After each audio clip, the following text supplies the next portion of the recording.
Ibang klase din to talaga si Moonton eh, no? Ang hirap-hirap magparang up, tapos mag-end season agad. Gago!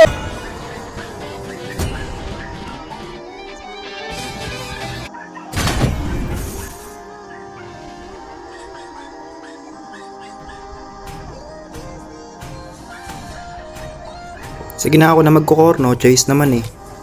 Mga bobo! Mga bobo! Dito talaga mga pre, kala ko magsasaber na yung kakampi namin. Kasi kung magsasaber to, sure win to guys. Pwede ba ilayo mo sa akin to? Ayoko makita ito. Maita ulo ko. So yun nga no mga pre, nagsimula na at inuna natin yung red. Sabay dalaw sa taas, papatayin natin yung MM ng kalaban. Pero nakita ko parang kayang-kaya yung core eh. So pinatay natin yung Lancelot dyan guys. Pero hindi na tayo nag-extend pa kasi mamatay tayo dyan.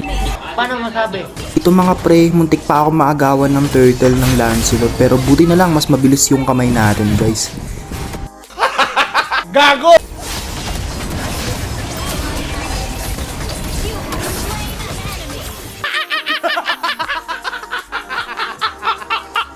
Naman mga pre, nagulat ako, ang dami nila sa taas. Yun pala ginagangbang na yung mismong gold din namin. Buti na lang nabawian ko yung dalawa. Pinatay natin yung MM nila, pati na rin yung tank nila, which is yung Masha. Palumpalo yung Masha dyan guys, habol ng habol sa akin. Mga pre, munti ko nang hindi maagawan yung Lancelot ng turtle. Tignan nyo naman kasi guys, hindi talaga ako tinitigilan ng Masha. Palumpalo yung Masha guys. Kung saan ako pumunta, dun din talaga siya. So ang ginawa ko, nag-sidestep. Pero nahuli pa rin talaga ako ng ulti niya guys. Pero syempre, magaling tayo. Nakuha pa rin natin yung turtle. At nakukuha pa nga ako ng kill. Napatay ko pa si Wyzong. Mga bobo! Mga bobo!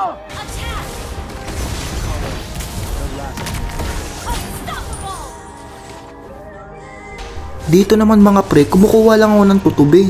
Di ko alam, meron pala nagtatago sa bush. Tingnan nyo guys yung Masha guys, so di talaga ako tinitigilan. Kahit saan ako magpunta, pinapatay talaga ako, sinusundan talaga ako guys. So ang ginawa ko, since ginakuha nila yung blue ko, pumunta ako sa blue ng kalaban at nakuha ko yun. Ang galing mo, Angoy! Dito naman mga pre, kakatapos lang nila mag-turtle, hindi kasi ako makapag-contest since wala akong kasama. Buti na lang napatay ko pa yung Xavier dun. Dito naman mga pre, napansin ko binubugbog nila yung Nana. Pinagtulungan ng Xavier at yung Masha. Buti na lang napatay ko yung Xavier, kaso nag-flash kasi yung Masha kaya di ko napatay. Siyempre, since gigil tayo sa Masha, palagi tayong hinahabol, pinatay na rin natin yung Masha. Paano masabi? Dito mga pre, napansin ko wala na akong blue buff. Nagtataka ako kung sino yung kumuha, wala naman sa kakampi ko. At nagulat ako, pumunta ako sa blue buff ng kalaban, nandun din yung Lancelot. Walang niya, di ko rin nakuha yung blue buff. Dito naman mga pre, kukuha lang sana ako ng jungle creeps. Ngayon, nung pinagmamasdan ko yung mga kampi ko, hindi ko pala alam nandun si Masha nasa bush. Pinagmamasdan lang pala ako at napatay niya ako. Buti na lang papakita ko kayo guys ng montage. Panoorin niyo. She look like Marceline. She follow me.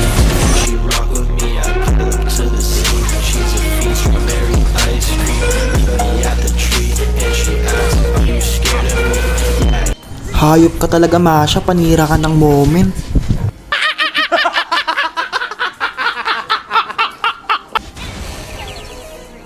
Tinipihan pa talaga ako ng walang hiya.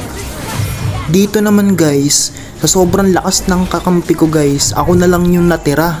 Di ko alam guys, mali ata ako ng nasalihan. Pero bawi tayo next game, panoorin nyo yung panic ko guys.